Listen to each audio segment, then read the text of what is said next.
Hello there. Welcome back to another episode of Star Wars in the Galaxy, watching all the Star Wars we can get our hands on. I'm Eli. I'm Jacob. And today, we are finally doing it, the retrospective episode. This is episode 169 of Star Wars in a Galaxy. Hey, nice. We are finally, it's episode 13, that is, of season 20 of Star Wars in the Galaxy. We're finally ending the season with our retrospective episode on season 1 of Andor, a Star Wars story. That new subtitle added to it right before. I think this is going to be coming out. We're recording this early April, but I think this is coming out like days before the release of the first 3 episodes of season 2. So we did it. We finished Andor season 1 right before season 2 releases. This was totally not part of our plan. Still, like, we're not doing this. Oh, it lead up to season 2. We're doing this because this is where the timeline fell, and we were just goddamn lucky with this. Hey, sometimes it works out. Sometimes we get lucky, and we sure have. And so no, we will not be covering Andor season 2 as it comes out. That'll probably be in, like, I don't know, fucking a year and a half, 2 years. I don't know. We'll figure it out. We have a lot of other stuff to catch up on. Young Jedi Adventure season 2, Acolyte season 1, Tales of the Underworld will be out by the time that we finish Rebels. It was announced a few days ago as of the time of recording this. So, like, we'll see exactly what we're doing. Either way, we're covering season 1 of Andor here, and we have our prompts here. I'll throw it to you first, Jacob. What are your overall thoughts of season 1 of Andor, a Star Wars Let's Play, as I jokingly call Star Wars stories because it reminds me of my old YouTube days of watching Minecraft videos. Man, oh man, Andor. Where do I begin? I mean, I've made my thoughts clear already. I mean, masterpiece of a show, incredible season in my opinion. It's this in-depth, gritty, emotionally laden look at some of the key players in an early spark of rebellion. Write that down, kids. That's called foreshadowing. Doing Rebels next season. I'm very excited. But no, I mean, you got the old fan favorites like Mon Mothma and Cassian. You got new faces that have quickly become new fan favorites in the show. I think the cast is the entire show is just an endlessly compelling portrait of all the various personalities, or a selection of various personalities and lived experiences that are causing people to, choose to uphold, try to exist under, or fight against fascism.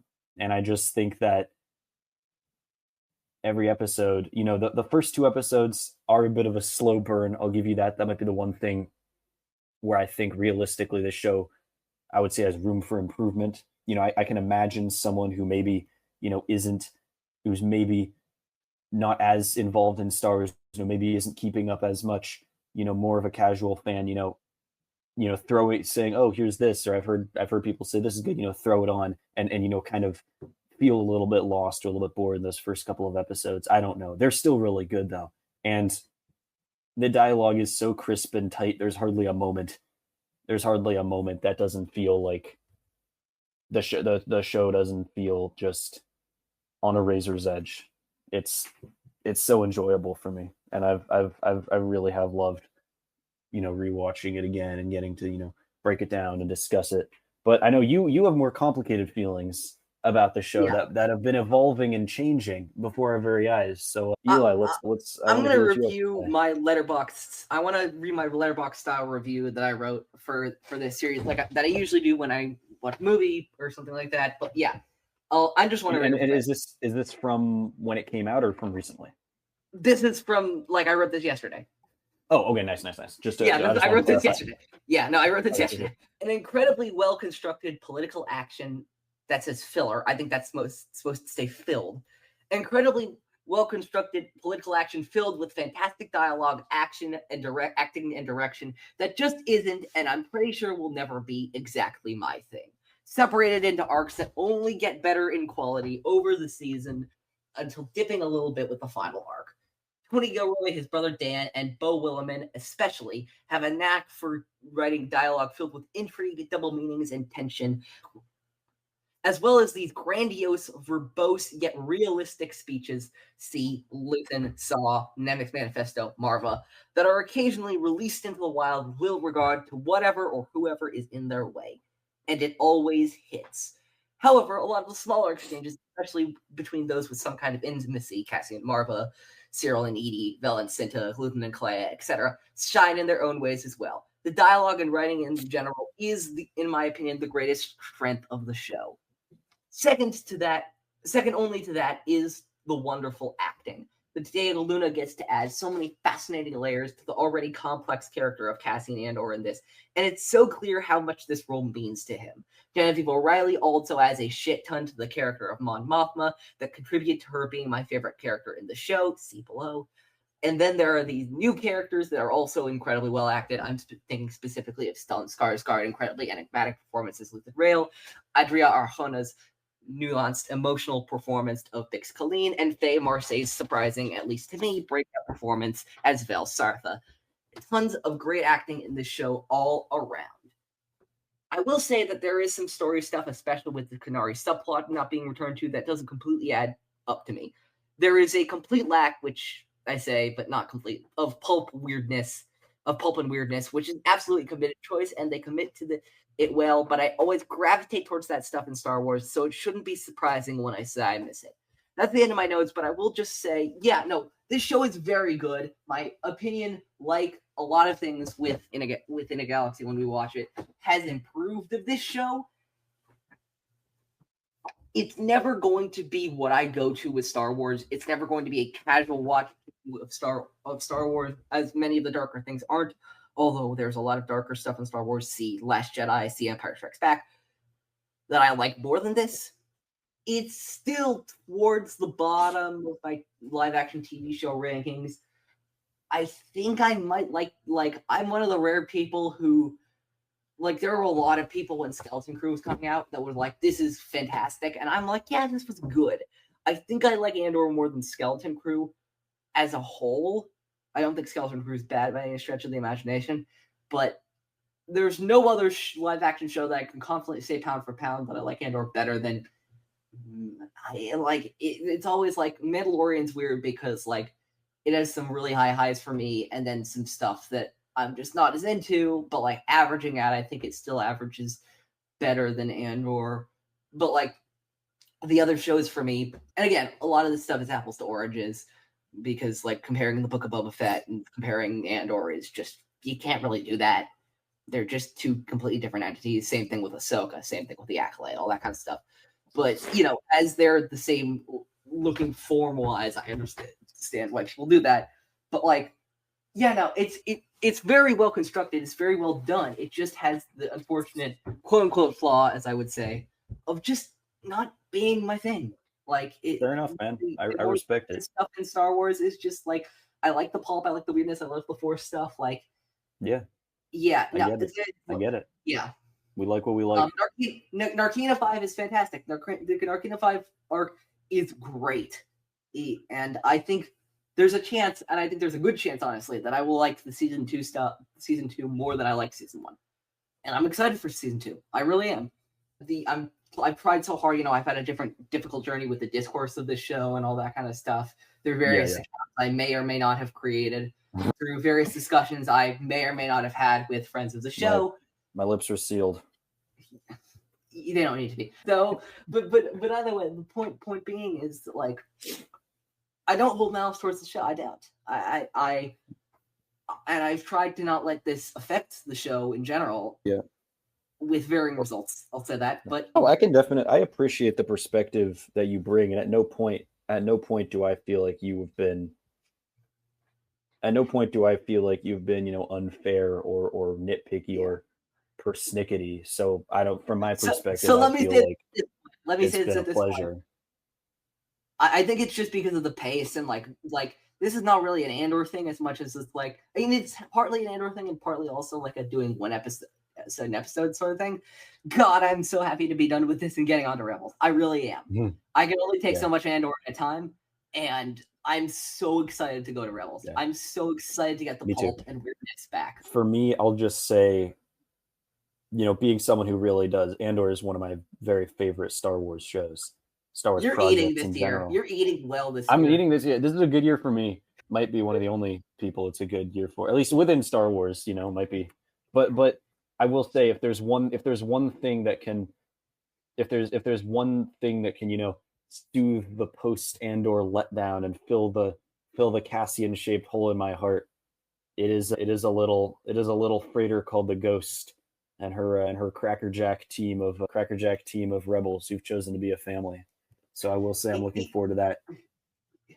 But why don't you talk about your ranking? Let's do the ranking right now, Jacob. I have our overall ranking sheet pulled up. Okay, so go ahead, bottom to top. All right, so my number 12 would be me. My number 11 is Casa. My number 10 is Reckoning. Number 9, Aldani. Number 8, The Axe Forgets. Number 7, Announcement. Number 6, The Eye. Number 5, Daughter of Ferrix. Number 4, Narkina 5. Number 3, One Way Out. Number 2, Nobody's Listening. And number 1, final episode, Rick's Road, is my favorite of the season. All right. And as for me, give me a second. I'm still adjusting yours. All right. Also, mine. what? Can you tell me the name of the sheet that you have it in? I'm trying to pull it up. It's called In a Galaxy TV Show Ranking, all caps. Oh, I found it. Thanks. All right. As for my ranking, number 12, Casa. Number 11, That Would Be Me. Number 10, Reckoning. Number 9, The Axe Forgets. Number 8, Aldani. Number 7, Daughter of Ferrix. Number 6, The Eye. I think actually I might try that. I might actually switch that. Never mind. I'm gonna try that again. Number 12, Casa. Number 11, That Would Be Me. Number 10, Reckoning. Number 9, The Axe Forgets. Number 8, Aldani. Number 7, The Eye. Number 6, give me a second. Number 6, Daughter of... Thanks. Number 6, Daughter of Ferrix. Number 5, Rick's Road. Number 4, Announcement. Number 3, Narkina 5. Number 2, Nobody's Listening. Number 1, One Way Out.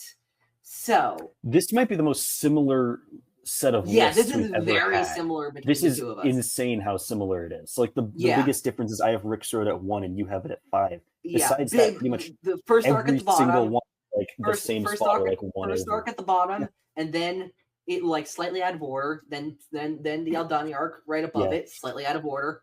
Yeah, let's talk about the two big differences. Honestly, I want to talk about the two big differences. First, let's talk about Announcement, which again, big is relative here because it's 12 episodes. You have it at 4. I have it at 7.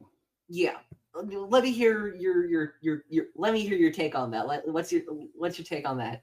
Oh gosh. Now my take on Announcement is that I don't these are all for me these are all great episodes, and it honestly comes down to Announcement kicked ass, but The Eye and Daughter of Ferrix and everything I had up in my experience of it was just a little bit more ass kickingly awesome.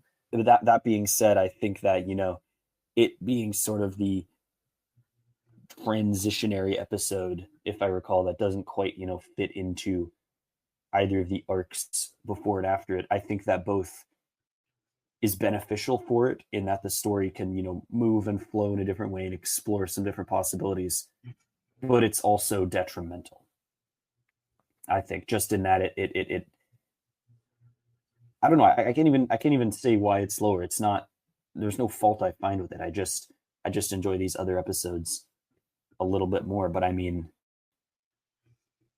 the Empire sort of reacting and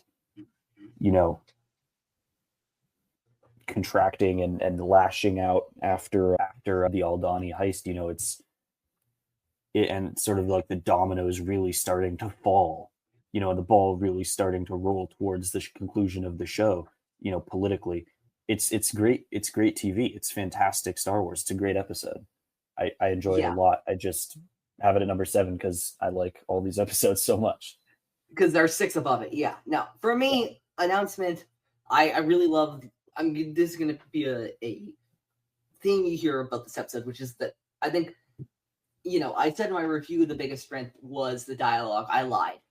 biggest strength of the show, in my opinion, actually, and I'm not saying that the dialogue is bad or anything. It's one of the biggest strengths of the show. But the thing I really love about that's what it is. It's not the biggest strength of the show. It's the thing I really love most about the show is the interconnected storylines. I dearly love the interconnected storylines. Having 4 or 5 or 6 things going on at once and jumping back and forth between them, getting a little bit more sort of, how do you say, peeling back the layers of those storylines. Well played. Hey-o. Well played. Hey-o. Yeah. Like that stuff, like just hits the spot for me. And that's something I think Andor does really well. And announcement with all of its chaos gets another basically, honestly, my ranking is how of these episodes could also be viewed as how well do these stories interconnecting storyline. Yeah. Honestly, you could see that my ranking is that, and you wouldn't be wrong. So, no, I love announcement because of the chaos, because the standaloneness of it is really interesting because, there is no build-up that it is a truly transitional episode. And it does stand on its own really well. This crazy thing just happened of the heist, and you get to see everybody from all sides kind of just say, what the fuck just happened there? So it's truly fantastic. I love announcement in its own way, and why it's so high on my list, fourth only to all the Narcana 5 episodes. And then finally, Jacob, I'll have you do this. I guess we'll have you do this because this is technically you do this any way you want, honestly, but it's weird because you talking about why you love Rick's Road is also ties into the best episode thing. Yeah. So I'll talk about Rick's Road, and then you talk about Rick's Road, and then yeah. So I mean, I'm honestly surprised that I put Rick's Road up here. Nobody's listening in One Way Out. When I watched those, I was like, there it is. When I rewatched these, I was like, okay, there it is. When I was raving about Andor so much a couple of years ago, this is why. This is the pinnacle. And I was surprised that I found myself putting Rick's Road above it. But honestly, I think on the rewatch, I think going back to Ferrix and re-examining that planet as the emotional core of the entire story and having everyone converge and having, Cassian having Cassian as well, get the moment with Brasso, I think that took on increased importance to me when I kind of noticed that more. The conversation that we had last week with, it just made me appreciate this episode all the more. And I think I understood and kind of felt the power of Ferrix, almost, so to speak, and I kind of understood what they were trying to say, what the Gilroys and the writers and everyone was trying to say by having this happen on Ferrix and this happen in this community-based way where it's not any one person's decision. It's this sort of community the upwelling of people, this groundswell of anger that boils over against the Empire. I felt the power of that even more so this time. And it's also just a damn beautiful episode emotionally. Every beat is just it's so cathartic, yet also really, really leaves me hungry and starving for more next season, which luckily is very soon. So that's why it's my number one. Yeah. For me, the frank and simple reason that it's lower on mine is just that I appreciate all the Ferrix stuff for what it is. It just that is specifically something that does not hit the spot for me with this show. And so I like seeing all the storylines converge on one place. Would I prefer that place to be Ferrix? I understand it makes sense for the story and it has those logical conclusions and emotional conclusions for the story. I just like the Narcana 5 stuff better. And it is the interconnected storylines stuff that I love. And the One Way Out conclusion is so rewarding and liberatory and just it's spot, man. And all the Narcana spy stuff, the crap and the oppressive fascist stuff to the very core and stuff like that. And it's capitalist competitive, nature of the prison. It's just so it's just my thing so much. plus all of the intrigue with Mon in the lap of luxury, trapped in the lack of luxury, while Cassian is trapped in the exact opposite. Those comparisons, and then what Luthen's doing with Saw and others, and it's never gonna hold up to the Rick Show's never gonna hold up to that. Not saying it's bad or anything, but like Nick Rick Show's never gonna hold up to that, no matter how hard it tries. So that's why it's there. And I already talked about an announcement. Favorite episode, Jacob. You already talked a little bit about Rick's Road and why it's your favorite. Yeah. Anything else you want to say? No, I think I covered it. All right, and so my favorite episode, as I've discussed a little bit, is One Way Out, because the liberatory stuff, as I mentioned before, the chant of One Way Out, the great speeches by Kino Loy and Luthen Rail in the episodes. We get the everything speech. We get the reveal that Lonnie's a mole. We get the Cassian's involvement, and you can't sleep, and all that great stuff. It's just One Way Out. It's a phenomenal episode of Star Wars television. It just is. There's not much else I can say about it. It's the highest ranked episode of Andor on my live action episode TV ranking list. I think I'll post that actually in the description of this episode. I will post the live action TV ranking of all 73 episodes of Star Wars live action television and where I rank them. And although One Way Out and Nobody's Listening, which is my second on the list, are not necessarily as high as I know some would be, they're up there with flagship episodes that I love, from Obi-Wan Kenobi and Ahsoka, The Acolyte, and Mandalorian. Like the Andor holds its own with that stuff up there, and that's impressive for a show that I will admit was not very excited for initially coming out and stuff like that, but Andor, like the Bad Batch, changed my mind on a lot of stuff. It's just One Way Out, it's just good. It's just really damn good. Yeah. Now we have worst episode. Oh, worst episode. Which is a relative term, and Jeff and I both had the same one, which is Casa, which I think we can now just I think for me, and Casa I feel like is a microcosm for that opening arc, which I understand some people call, especially the opening arc of Andor, slow, and I think that's a little bit disingenuous, but at the same time I can also understand where they're coming from. We have a lot of those foundational flashbacks. It acts like if I will say that in this way, like we have the model of Andor as a season, as an arc structure, which is like basically episode 1 tension, episode 2 more tension and intrigue, episode 3 release. And if we look at that from the show as an arc perspective, like if we group the arcs together, then the first arc would be the tension. The second arc, which or Aldani, would be even building up more tension, and then depending on which one you like better, Narkina 5 or both of them really, Narkina 5 and then the final 2 could be the release. So I understand why the first arc building tension might fall to the bottom for both of us and maybe others as well. I don't know. Where, we're just, it's very introductory. It's very set up. It's very about, not that that's bad, but it's getting to know these characters, getting to know Cassian, getting to know Bix, getting to know Luthen, getting to know Cyril. We don't have that. That's another thing. We don't have Mon in this. We don't have Saw yet in this. We don't have Dedra in this.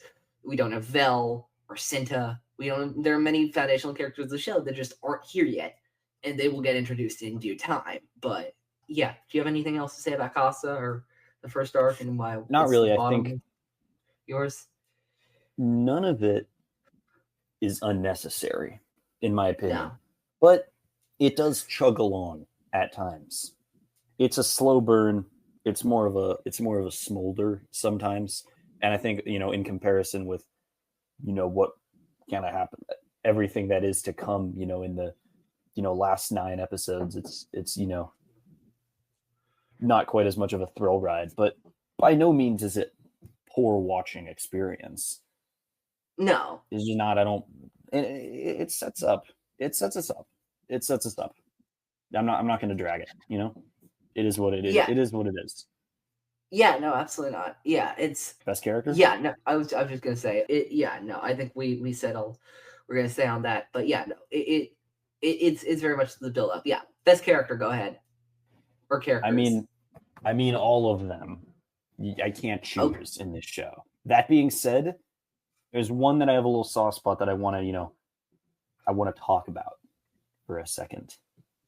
Nemec. Nemec is all of us. He's not a trained fighter. He's not a soldier or a Jedi or a bounty hunter or a billionaire or a wizard. He's just a person driven to make the world a little bit better. And look where that takes him. And look at the sacrifice he makes. That's real and that's beautiful. R.I.P. Nemec. He was the best of us. Yeah, R.I.P. Nemec. Yeah, no, that's a great choice. He loved playing with his trains. He loved he loved playing with his model stuff. He's not a fighter. He's just a dreamer. And I'm sure there are a lot of us who are more creative in scope and not who can relate heavily to that. And I think, and I understand that, and I get that. Who'd you pick? 3 words, Jacob. Mon frickin' Mothma. Yeah, so that's a good choice. You can't go wrong, bro. Mon's great. We saw Mon as the figurehead. We saw Mon as the symbol before in Rebels, obviously in her 37 and a half seconds or 39. They're always 26 and a half, I think it is, in Return of the Jedi, in Revenge of the Sith, and some of those deleted scenes. She's always this stoic but hopeful figurehead of the rebellion, and now she is a frickin' character. And that is, if nothing else, I'm so incredibly grateful for what this show did for the Senator and Revolutionary Chandra later. It made her have feelings and emotions, and Genevieve O'Reilly played the hell out of her. What this show did for Mon Mothma is truly incredible, and it'll always be one of my favorite things the show did for Star Wars characters, especially for Mon. Yeah, Mon is fantastic. Next. Worst character. I know who you're going to say. Go ahead. I don't really have a worst character for this show. Maybe 11. And hear me out. Cinta and Vel, based on the fact that they did not nearly get enough runtime. I was always interested to see more of them and explore them as characters, because they were really the exploration of, in the show, they represented an exploration of, in a different way from the other characters, a form of sacrifice and a form of balancing your humanity and your life with giving everything for the rebellion and sacrificing, doing whatever it takes to support what you believe in.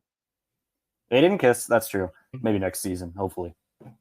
But just the sort of the push and pull, the give and take, seeing Vel's kind of heartache and Cinta, kind of understanding and feeling that, but at the same time, her dedication to the rebellion, and at some point, I can't remember who says it. And I think they must be they must be on Aldani. Someone's like, "Oh, Cinta, she's the hardest one here. Like, you don't even know, kid." And, introducing the crew to Cassian. So I can't remember, but I think that was wanted. I don't even think I can't even say that they were bad this season, because they absolutely weren't, neither of them.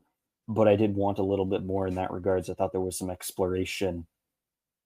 There were some exploration to be done that wasn't. Which maybe next season, maybe we get a little more. I would expect so. I would hope so. But yeah. And if not, remember, we have always had expanded material, which is the great thing about Star Wars. My answer changed when we were recording 11. I will say this. My answer changed.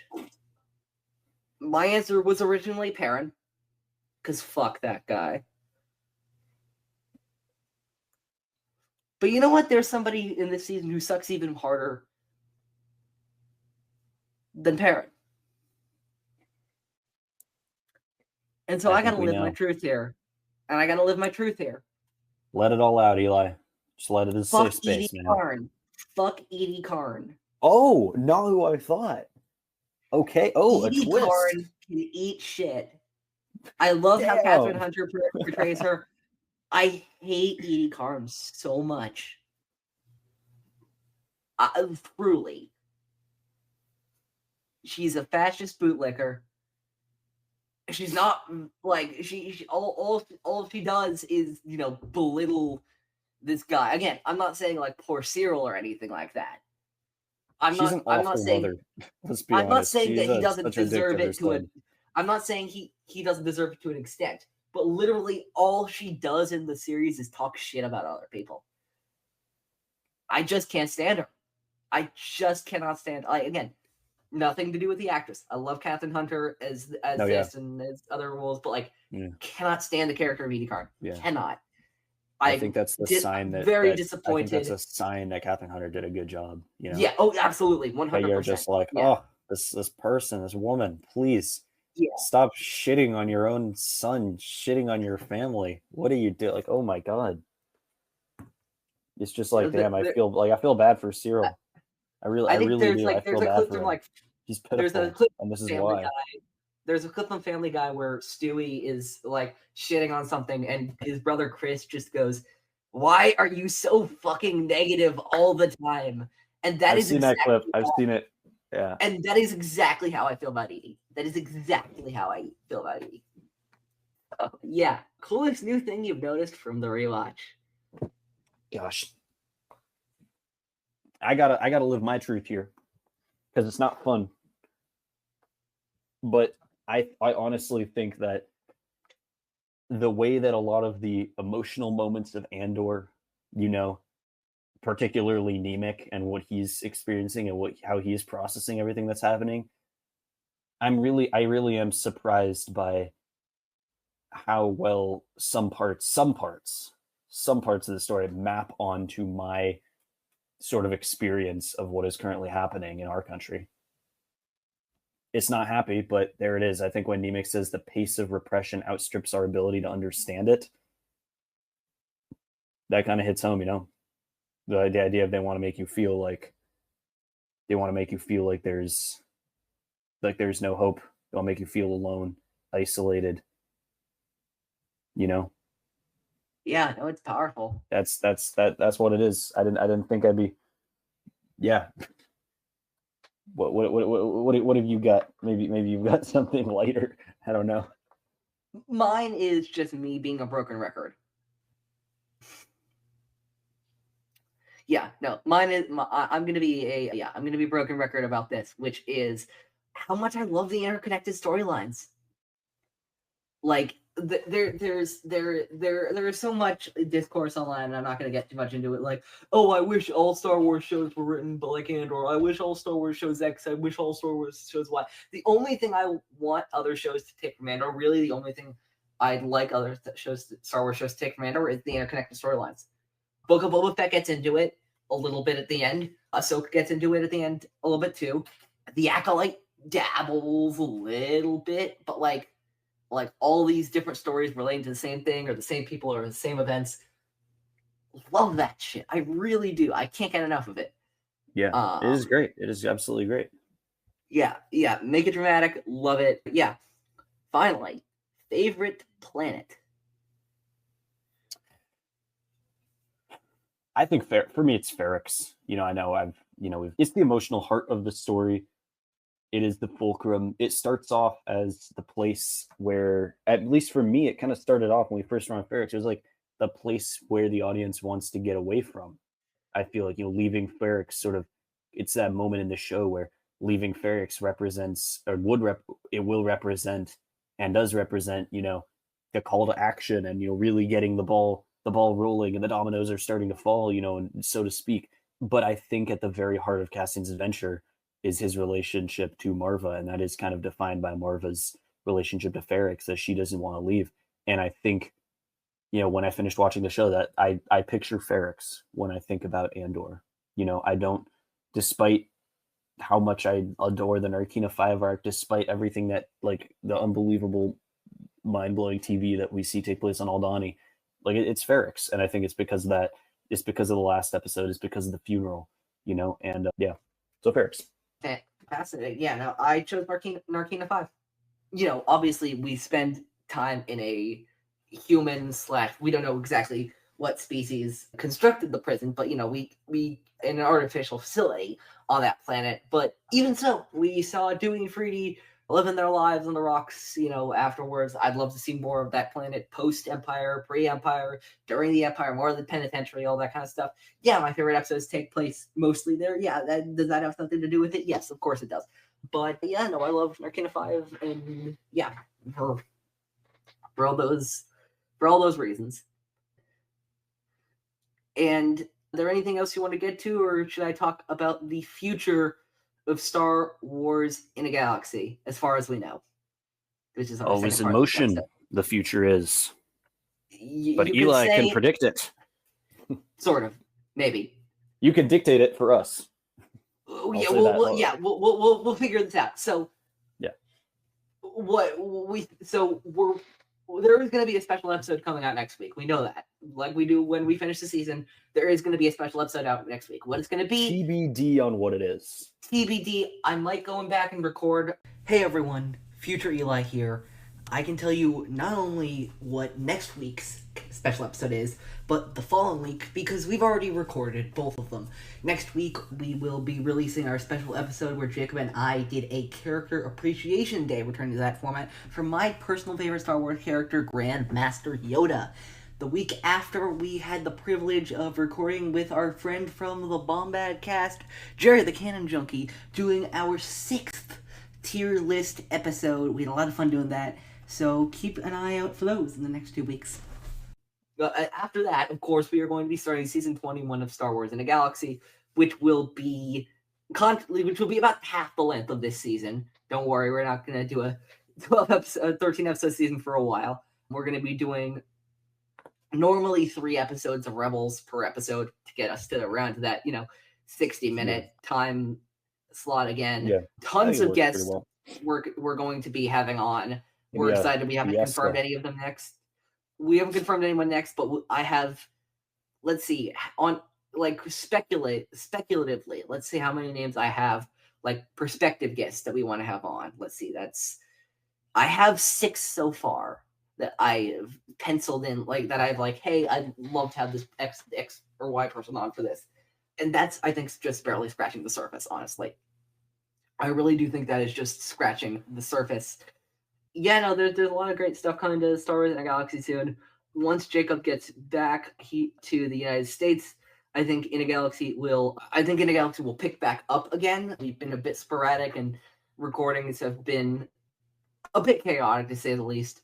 But I think once Jacob gets back to the States, I think In a Galaxy will pick back up in a major way. We'll get back to doing our bracket streams. We'll get back to doing a lot more of what we love doing here at Star Wars in a Galaxy.